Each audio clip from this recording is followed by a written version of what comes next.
You might know someone like this, or maybe this person is you. He has big plans, big ideas, a strong feeling that he was meant for more. And yet, a strange reality. He delays, drags things out, procrastinates, does the bare minimum, and sometimes does nothing at all. From the outside, it looks like laziness. From the inside, it feels very different. Let's call him Leo. Leo isn't someone who dreams small. He doesn't want just stability. He wants something meaningful. He wants to feel that his life isn't passing for nothing. He wants to be someone, not just anybody. And that's exactly why starting is so hard for him. Because for an ambitious person, the first step is the most dangerous one. If you haven't started, you're still potential. If you start, you become reality. And reality might turn out to be not that impressive. Leo thinks easily, plans easily, imagines his future self easily. In his head, everything has already worked out. And that's exactly why the present feels especially gray. Every small step feels too small for his big expectations. And here a strange trap appears. He's not lazy. He's paralyzed by the gap between who he sees himself as and where he actually is. The higher the ambition, the scarier it is to look mediocre at the beginning. So the mind finds a clever way out. I'm just not ready yet. I need to think it through more. I'll start when I have more time. Now isn't the right moment. This isn't laziness, it's perfectionism disguised as procrastination. Because if you don't start, you don't have to face the possibility that you're not as good as you want to be. There's another important piece. Many people like this grew up in environments where they were praised for being smart, having talent, having potential. But they were never taught how to endure the process, be bad at the beginning, do things slowly and imperfectly. As a result, their self-worth becomes tied not to effort, but to an image.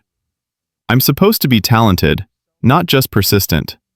Which means, if it doesn't work right away, it feels like an attack on identity. So the psyche chooses not to risk it.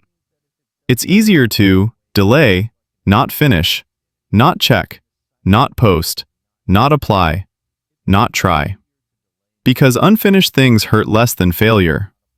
From the outside, it looks like laziness.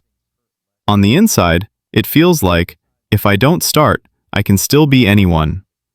There's another layer. Ambitious procrastinators often live in the future, not the present. They feed on images, fantasies, versions of themselves later. And real life starts to feel too slow, too boring, too imperfect. The present loses to the imagined future. And a paradox appears. The more you dream, the less you do. Because the brain has already received the emotional reward for a success that hasn't happened yet. It has lived through the victory in imagination and lost the motivation to earn it in reality. But there's an even harsher truth. Sometimes this isn't fear of failure, it's fear of success. Because success means responsibility, irreversibility, loss of excuses, the end of the fantasy, I could have been. As long as you haven't done anything, you haven't lost. But you also haven't won. You're just stuck in potential. And that's a very comfortable and very dangerous place. Leo often tells himself, I just lack discipline. But the problem isn't discipline. The problem is that he ties his entire identity to the result. If it works, I'm someone. If it doesn't, I'm nobody. With a system like that, starting is terrifying. Because every attempt becomes an exam on your worth. And the psyche doesn't like living in a constant exam. So it chooses, better to do nothing than to risk myself.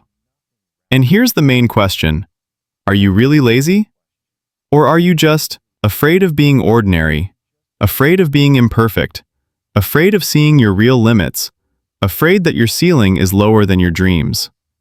Because real ambition isn't the image of a great future. It's the ability to do something small and boring every day for it. And that's not what dreamers do best. That's what people do who can be bad, be slow, be in the process, and keep going anyway.